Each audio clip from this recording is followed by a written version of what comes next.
السلام علیکم ناظرین پیش خدمت ہے زاویہ سے ایک اقتباس۔ اشفاق صاحب فرماتے ہیں کہ میرے ایک دوست ہے سلطان راہی ان کا نام تھا، آپ نے ان کی فلمیں دیکھی ہوں گی۔ باوجود اس کے کہ میرا تعلق ریڈیو ٹیلی ویژن سے تھا، لیکن ہمارا رشتہ فلم سے وہ نہیں تھا۔ ایک اور حوالے سے ہم ایک دوسرے کو جانتے تھے اور ہمارا رابطہ اپنے طور پر خفیہ انداز کا رہتا تھا۔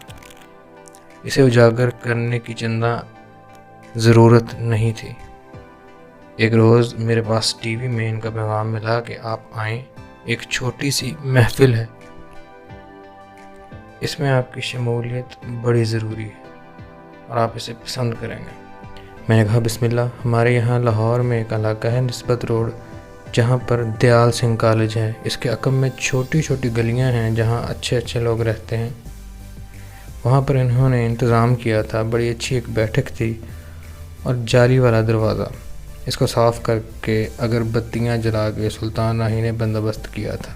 سلطان راہی کو شاید آپ جانتے ہیں یا نہیں، اسے قرأت کا بہت شوق تھا اور اس کا ایک اپنا انداز تھا، اس کا ایک اپنا ایک لہجہ تھا۔ کبھی کوئی فنکشن شروع ہوتا تھا تو لوگ ان سے کہتے تھے کہ آپ قرأت کریں، وہ کر دیتا تھا۔ لیکن اس کا ایک اور پہلو جو تھا قرأت کے ساتھ وابستگی کا، اسے کم لوگ ہی جانتے تھے۔ تو وہاں ہم بیٹھے تھے تو اس کے ساتھ ایک اور آدمی بھی تھا، گاؤں کا پینڈو آدمی۔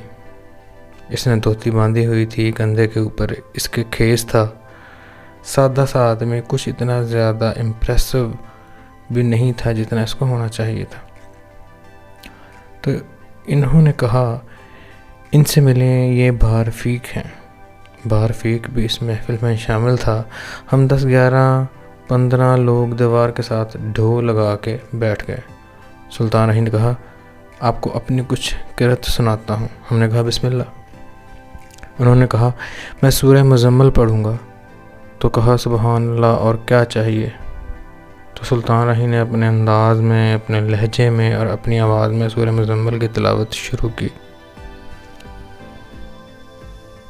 بہت ہی اعلیٰ درجے کی، اور لوگوں نے اسے بہت ہی پسند کیا۔ وہ پڑھتے رہے، ہم دیوار کے ساتھ ٹیک لگا کر سنتے رہے، اور جب ختم ہو گئی تو سب کے دل میں تھی آرزو کہ کاش ایک مرتبہ پھر اسے پڑھ سکے، لیکن انہوں نے بند کر دیا۔ پھر انہوں نے بہار رفیق کی طرف دیکھا اور ان سے کہا جی آپ بھی فرمائیں۔ ہمارا اندازہ نہیں تھا کہ ایک ایسا سیدھا سا آدمی بولے گا۔ تو بہار رفیق نے کہا جی میری آرزو بھی سورہ مزمل سنانے کی تھی، لیکن چونکہ انہوں نے سنا دی ہے، ہم نے کہا نہیں آپ بھی ہم کو یہی سنائیں، اس میں کیا حرج ہے، تو آپ اپنا شوق پورا کریں۔ ہم تو یہ آرزو کر رہے تھے کہ دوبارہ شروع ہوتی، اور کہنے لگا بسم اللہ۔ انہوں نے بیٹھ کر خواتین حضرات اپنے اس انداز میں کھیس کندھے سے اتار کر گود میں رکھ لیا، اس کے اوپر کونیاں رکھ کے بیٹھ گئے اور سورہ مزمل سنانی شروع کی۔ آپ نے بے شمار کیسٹ سنے ہوں گے، بے شمار قاریوں کو سنا ہوگا۔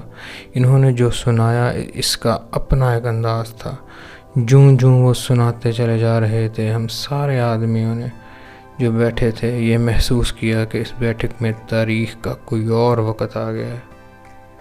یہ وہ وقت نہیں ہے جس میں ہم زندگی بسر کر رہے ہیں، اور ہم لوگوں کو ایسا لگا ہم قرون اولیٰ کے مدینہ شریف کی زندگی میں ہیں، اور یہ وہی عہد ہے اور یہ وہی زمانہ ہے، اور ہم ان خوش قسمت لوگوں میں سے ہیں کہ جو اس عہد کی آواز کو ویسے ہی کسی آدمی کے منہ سے سن رہے ہیں۔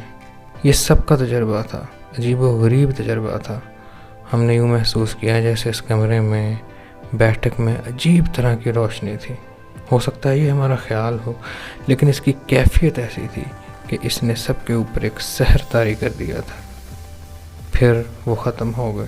ہم نے زبان سے شکریہ نہیں ادا کیا، کیونکہ ہم سارے اتنے جذب ہو گئے تھے کہ بولا نہیں جا رہا تھا۔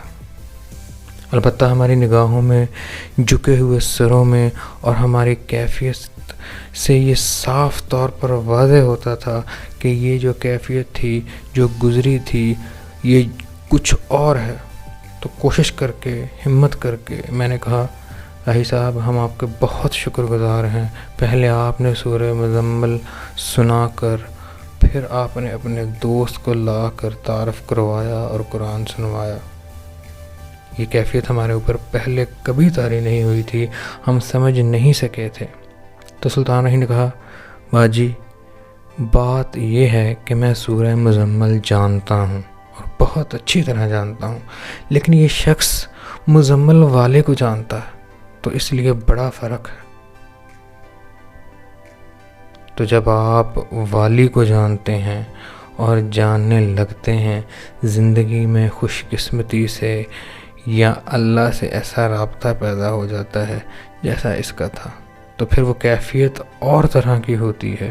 اور میں آپ کو یقین دلاتا ہوں کہ یہ جو کیفیت ہوتی ہے یہ مختلف ہوتی ہے اور زندگی میں ساری عمر ساتھ چلنے والی ہوتی ہے.